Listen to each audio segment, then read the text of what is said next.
Well, Travis, it was a rocky day for everybody out there, and you walk in here, maybe 4 or 5 groups behind you, not knowing how this day is going to end. How do you feel about the way you played, and where do you think it's going to land you by the time everything's done today? Yeah, I didn't know. Randy said I was in the lead for a little while.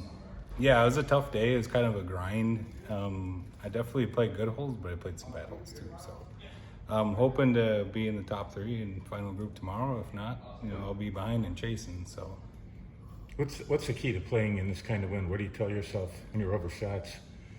It was funny. Yesterday, Mammoth got me on wind, but today I just kind of took some longer clubs and softer shots, and hit a lot of good shots into par 3s today. So that was kind of a good clutch way to go around here and shoot even. Yeah, you see what the guys you're playing with are doing, but you have no idea what anyone else is doing. Are you wondering, are guys struggling in the wind, or is someone going low? Or Yeah, no, I actually didn't look at the leaderboard at all. That's just kind of one of the things I don't do unless it's the final round and I got 4 or 5 holes left and I know if I got a catch or not. But the caddy said, I think it's Dave, he said that nobody was going low today. It was pretty even to over par, so I kind of just stuck to the same thing I did yesterday, and it worked out really well.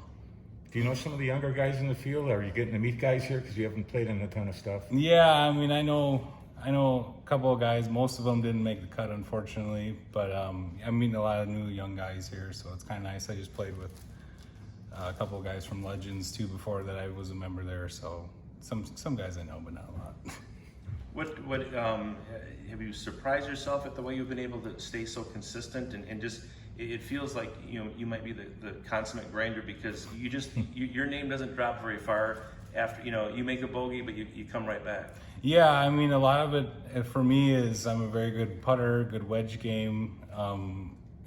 Off the tee is kind of another strength of mine. Iron game is a little weak in my area, but it's been going really well this week, which I think is playing into my favor. Your eagle on the back 9, how was that impacted by the wind? What was your club selection into that green? Yeah, that was the first par 5 I went for, actually. I hit driver 3-wood to about 40 feet, and luckily somebody else was about 3 feet behind me. So I got a nice little read on that and just happened to jar it. Yeah, still, you don't really expect to make that one. No, that one was, it had probably 6.5 feet of break, so it was either gonna go in or go 8 feet by. So it was one of those ones where it was just kind of the lucky bottom to drop. You come out here tomorrow, you're gonna be, if not in the lead, right there. What is your game plan for tomorrow? Honestly, I'm gonna stick to the same thing.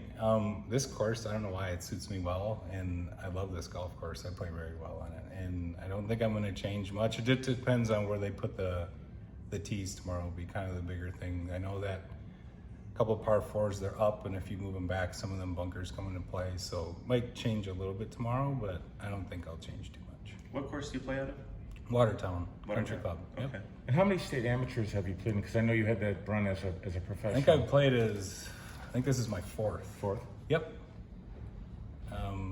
Didn't do very well in any of those. Most of those were, Lastmore, like Westmore was just way too long for me. I got a little healthier this year. I started doing some stuff and I'm hitting a little further. So it's helped me kind of keep up with the younger guys. But yeah, just, some of those other courses, it's 4-inch rough and it's a grind out here. The only real danger is bunkers and fescue. So you can get away a little bit with some things. So I think it helps me a little bit too. Have you gotten over some injuries?